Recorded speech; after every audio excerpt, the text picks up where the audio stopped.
Hi, my friend. Welcome to November. Yes, it is November. It is my favorite month. It's cozy. It's cooled down a little bit, but it's not too cold.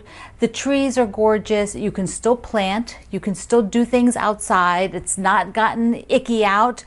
And my birthday's at the end.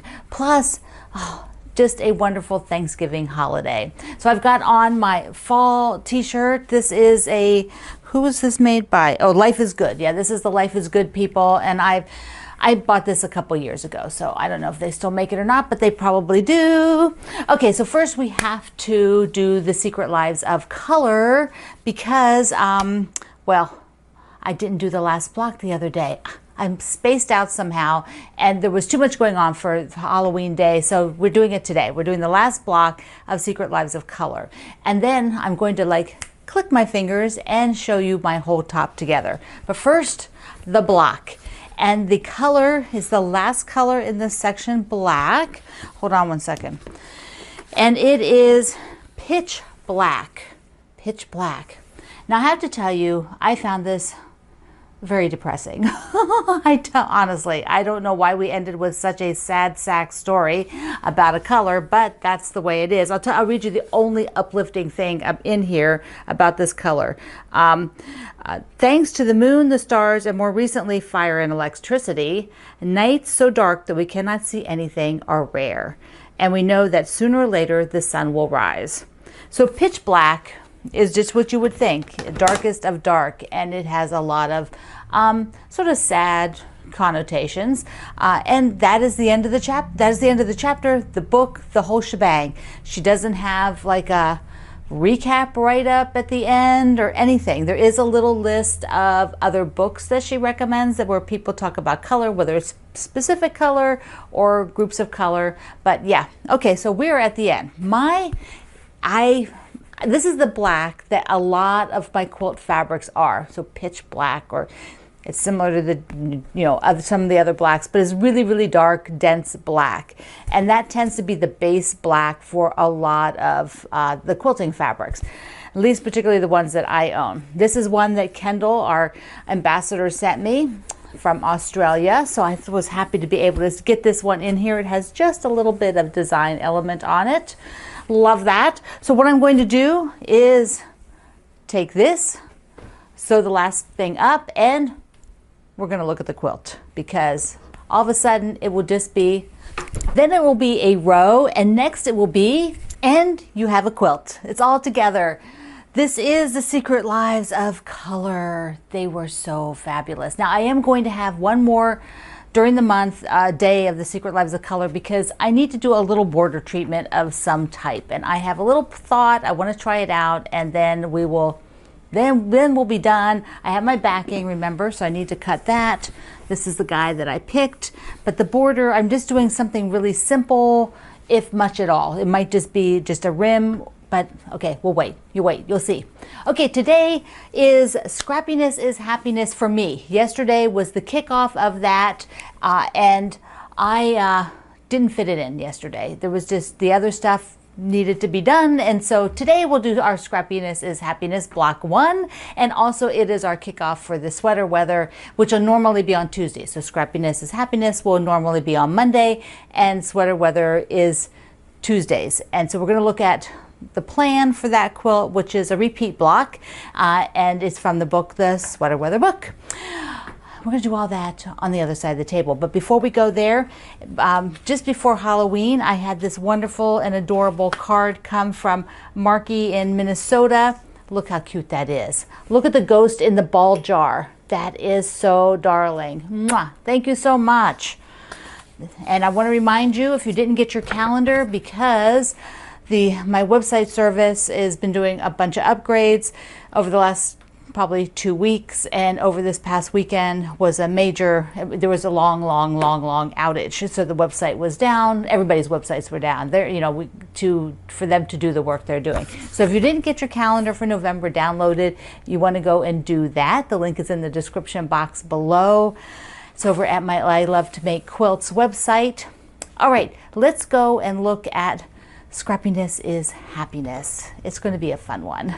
For Scrappiness is Happiness, I am using my friend Bev McCullough's Daisy Filled fabric line. So I decided to go with a fabric line and then add pieces of my stash to it to complement those fabrics. So that's how I'm incorporating the word scrappy into this, because as you know, scrappy can mean a lot of different things to a lot of different people. It is not one set definition. Some of you feel like if there's 50 units, every unit has to be a different fabric, and that would be scrappy.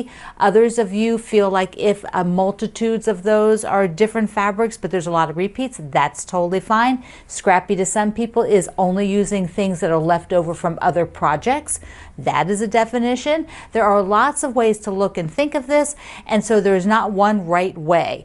And my way for this book is to use Bev's fabric and add to it, because that will make it more scrappy. I will have a variety of things. Look at her cute bees. Look at that.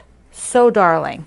All right, so I am using her new basic, and this is my background. So instead of a white background, which I thought about, her bees, that would be super cute. But look at them. These are a different bee. They're so cute. But I decided that instead I wanted to use this medium sort of denim blue. I really like it, you know, like that summer blue. And then her line has aquas, different shades of aqua and teal, you know, down to a little bit darker, like that guy. And then there's some blues, which depending on where it is in the block, these read too much like this. So they would probably be things that were internal into a block if I use them. Then there are yellows and golds. And one green came with her line. So she has one green fabric. So I am going to mess around with different options. The B is our first block, and in Lori Holt's book, this section is one block quilt. So there's one block done and repeat to make a quilt, but we're just using the one block for the sampler. Isn't that darling? I would love to do a whole quilt of bees. I think it's super, super cute. And these are a big block too when we get to them. Now the bee, let me kind of keep them in the edge there so you can see him. But he has a head, he has wings, and so first I thought, well, I have the gingham. Maybe the gingham would be cute wings. Do a little aqua dot for the head, and then that dot I would repeat for this part of the body. And that means the other part has to be something. But because it's yellow wings, I thought, well, maybe instead I would do yellow for where this wider stripe is, and then do the aqua again, use the same one. Or I could use a different one. You know, I don't have to use the same one. And that would be one of the B's. This isn't bringing in any new fabric. So we'll go to plan B and look at bringing in a different piece of fabric. So I want to use a stripe. So when I found this piece of this stripe, which I've had in my collection for a while, so it's a little bit older, and it was from a fabric line, so it wasn't a basic, but you know, there's lots and lots of basic stripes that look like this. So this is going to be the wings. I thought this is perfect. Plus this stripe now, I can add this in to the whole mix so that I can keep repeating it through the quilt in different places since I have so much of it. So it will go back in this bin. Other times I will probably pick a piece that is just used in that block and I don't need to save it in the bin. Now, this lets me do a little bit different for the bee. So I can go ahead and use the head and this wider strip of the body as the dot, and then put the rest of the bee body, I think, the bee body would be this gingham. So I'll use this blue just to mimic that aqua repeating. So this is going to be my bee. I'm going to cut it up and I'll show it to you. But before I do that, I want to tell you that in my bin, I decided to sort. Like the fabric often comes with like all the pieces that are, sometimes their bundles are like all the same fabric together, or sometimes it's all by color. This one was by same fabric. So I switched it by color. So it's all sorted in here by color. Whoops. That white one down there. Plus I have a few extra fabrics that I bought. There's some more of the background, got a bunch of background, and I bought a few of the extra teal and that yellow dot so that I could repeat it if I wanted to.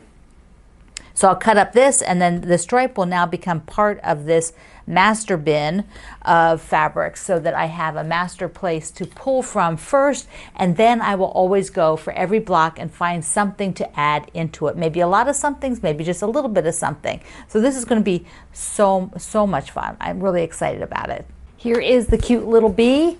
These are nice, good size blocks. So if you were going to make a full quilt of this, they would go together really quickly. So she has the bees going like this on the quilt. I think turn this away, but aren't they cute? Nice and chubby. Now I didn't mention this fabric, so this is another one that I just pulled. This is my white background piece from Promise Me. I just went into my 2.5 inch squares and used 2 of those for the base of the antenna. It turned out really cute because it pops against that denim-y blue.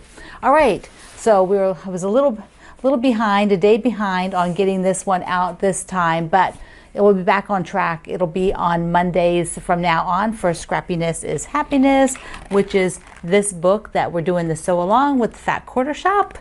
Now we're going to look at getting the sweater weather fabric organized. You know, what am I going to use exactly, because now I'm second guessing myself. So let's take a look at that, because I'm going to make a test block and see which way I want to go. So I have my bin of lights that have a lot of pattern, and I do have some others in another bin that are probably a little bit bigger pieces, but I think this basket here is plenty, plus what I've pulled out of here already. See, it's not totally full, which it was totally crammed and piling on top. So I'm excited to try to use some of this up. Now, the other thing is you can repeat, like if you are a person who doesn't like to repeat, well, then that's your thing, but you can certainly repeat the fabrics, particularly the bigger the quilt that you're making. Just sort of spread them out as you go along when you lay them out, so that you're not sort of clumping all the same fabrics together. So let's look at the grouping that mimics Susan's. So that would be things that are black and white, and keeping the white way more white, you know, so that you don't have yellow tones. So here is something that I think is a bit more yellow tone, and this is also a bit more yellow tone. These two compared to, like, this is white. I don't know if you can see that on camera, but anyway, if I was going to do this grouping, so like I've got these, I've got to use these bears. They're so darn cute. Now, a lot of these have a lot of pattern. I didn't pull out a grouping yet with less pattern, you know, in them, but I definitely have those. So here would be just a sample of, let's see, try to get the other colors all the way so you can see. So I've got a 2 by 3 right here, just to see, because they're rectangles, just laying them out. And I was looking at using my sleepover, the blue from my sleepover, and the black from Promise Me as the corners. So doing these two, that's one possibility. So there you can see this will look a lot like hers. Mine might have a lot more pattern. Hers really has a lot less pattern in them. See, look at them. Look how a lot of them are more tonal and they're not as distinct. Now, if I wanted to go, look at the sewing machines. Oh, so cute. So if I wanted to step away from this and go with things that have more color, well, I have a lot of those, a ton of those, and it is going to look very different if I did that. So if I just put down here, I'll do 2 by 3 again. Oh, there's one that would go in the other pile. It's got a little bit more gray to it, but there's the Eiffel Tower. Here's some bikinis I got lately, some carrots, and let's see, we'll put one more that's, oh, here's some little houses. So I've got the scale different. See how the scale is different? They're not all small, like this is smaller, that's smaller. You know, these are bigger. This is definitely bigger scale. So this would be really scrappy. Now, if I did the blue and the navy again, I think that still works. You just need 2 sort of colors, and that'll be the consistent color. But this is going to give a whole different look to the quilt. And so I am leaning towards going the other way, but maybe going and finding things like this, putting a few like this in versus this. So let me just make that mix for a second. Take out these. I might leave this one, but not right now. Just so if I were to go ahead and see, go back to these more black and whites. Let's get the little bears, because see, they're a little bit bigger scale, so her quilt doesn't have as much of that going on. Like, I don't know that there's any of this intensity. They're much more like these guys, and so hers would be reading like the sewing machine. So see, something like that. Now I could pop in a few like this, which are much more subtle. Like here's another one. It's much more subtle, but then maybe not tons of them. And definitely then not something like the tomatoes, because you start bringing in like a much more color with that. But I think I could do something like the owl, right? That I've had for a while. Yeah. See, that would work really well. So then I would just need to maybe add a bit more of the tonals to the mix, so they're not so heavy on these. But I think I'm going to go that way versus what I had kind of thought of doing, you know, all these really intense colors, which I think would be fun, but I think I'm going to lean away from that and then use these two as the corners. So I am going to make a block up just to see what it looks like, and do one with the other colors too, because I think it'd just be fun to check it out. Well, I am very pleasantly surprised about how this turned out, because my vision is, this is turning out better than my vision. So first of all, the one that's done like the book, a lot of just black and whites, a lot of things that read more tonals when you're looking at it.